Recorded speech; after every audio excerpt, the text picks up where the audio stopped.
As a founder or an entrepreneur, your brain is both your biggest leverage and your biggest limiter if you let it be. You're probably creative, having loads of new ideas, but that can lead to muddy waters if you don't sort out the ideas every now and then. And that's where frameworks can come in. I'm sharing today the tools and frameworks that repeatedly come up in my work with founders in travel and hotel tech. Now, I didn't plan to set out and use these, but once they're in your toolbox, you can whip them out when it matters. So I can now spot when it's going to really help my clients. I'm going to share I think it's actually 3 frameworks from the fewest elements to the most elements and show you practically how you can use them. The first framework is a matrix. So essentially it's made of 2 elements, which then creates 4 boxes. Now, the 4-box matrix is absolutely beloved of consultants and coaches, and for really good reason. The most famous one is the Eisenhower matrix. For prioritizing your work and your tasks, and that uses the framework, the 2 elements of urgent and important. Another matrix I love is Radical Candor by Kim Scott. So one of the arrows is caring personally, and the other one is challenging directly, and that's how you have clear, direct conversations. There's another one, effort versus impact, to work out which features or activities to prioritize. So low effort, high impact to your clients, definitely prioritize that. But we can also do personalized ones. As long as there's 2 things that are interacting that are important to my clients, we can use this to map it out. So why does this work? Because it takes 2 things that matter to you, and then you create a visual external map of the mess that's in your brain.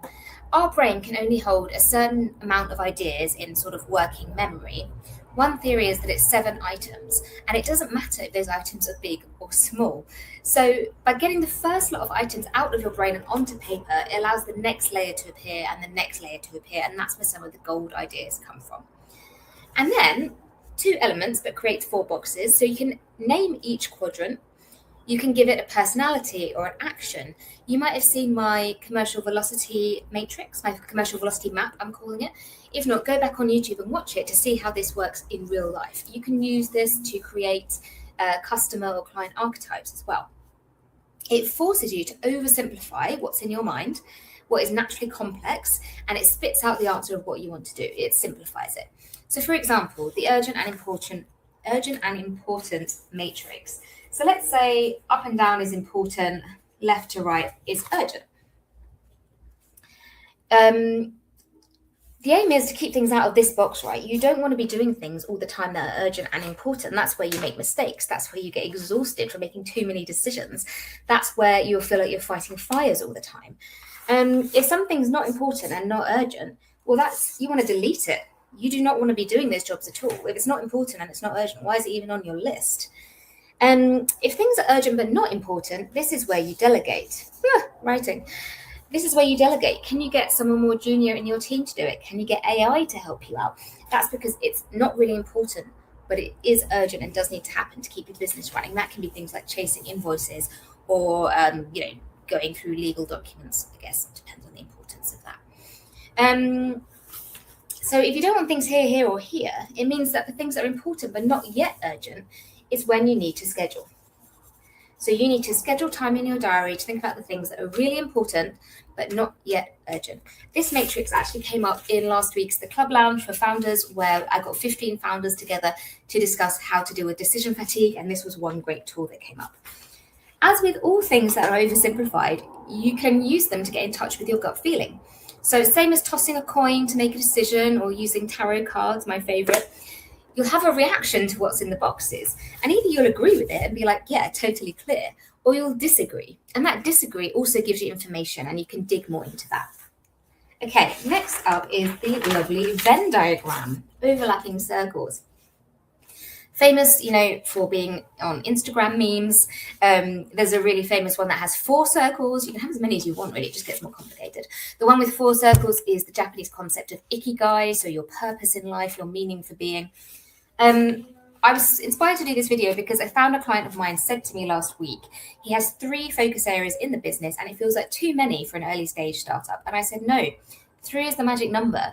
Like 3 legs keep a stool steady. 2 is maybe too simple. So we used a Venn diagram to make these areas really clear and to stress test if he should keep them all. Spoiler, he did. But the magic is not in the circles, it's actually in the intersections. So for example, I'm kind of making this up on the spot, so you're going to have to forgive me as I'm doing it. For example, if you've got a hotel tech company, one of your things is guest communications, okay? That goes in this circle. One of your things is assigning tasks to specific functions in the hotel. And the other thing is granular reporting, like much higher level or much more granular level reporting than they've got already. So those are three good things that you're doing, but they kind of feel a bit disconnected. So the magic happens in the overlap. So let's say you've got clear guest communications and you're automatically assigning tasks. What does that create? Guest experience, fast delivery of service, for example. If you've got great guest communications and you've got this granular reporting, it means you can solve problems before they're happening. So anticipate reviews. If guests are always asking the same questions, can you fix it in advance with them asking? And if you're assigning tasks and you've got granular reporting, what does that mean? It means you can become more efficient. So you can get efficiency in housekeeping or efficiency in engineering team or whatever it is. So already you can see that there's a bit of magic. And then it's what have you not got? So with communications and assigning of tasks, you've got that fast service, but it means you're always on the back foot and not being proactive if you don't have the reporting.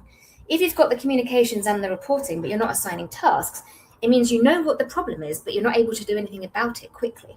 And if you've got that reporting and the assigning of tasks, it means it's all back of house, which is good, but it will be better if the guest was communicated with. So you see that what isn't in those intersections is the magic. And then what happens in the middle is kind of your USP.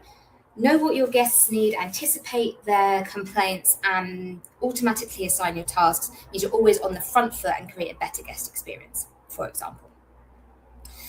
Fantastic. So the next one is a good old-fashioned funnel. One of my clients said he needs to be earning money by the end of the year. And he has a number in mind that he wants to be earning, but you can't just live on hopes and prayers. You need to break down how you're going to get there. You can't just be like, I'm going to get 10 clients this year or this month. Life doesn't trust the inputs to get the outputs. So let's say you wanted to get, again, I'm doing this live. Let's say you wanted to get 5 clients. That's the bottom of the funnel. That's what you want to sign. You need to know the ratio of how many contracts you send out versus who signs. If you've qualified well, maybe there's a ratio of 2 to 1. So half your contracts get signed. It might even be better than that. And that means you need to send out 10 contracts to get 5 actually signed. So how many proposals do you need to send out? How many specific, unique, bespoke, clarified proposals do you need to send out?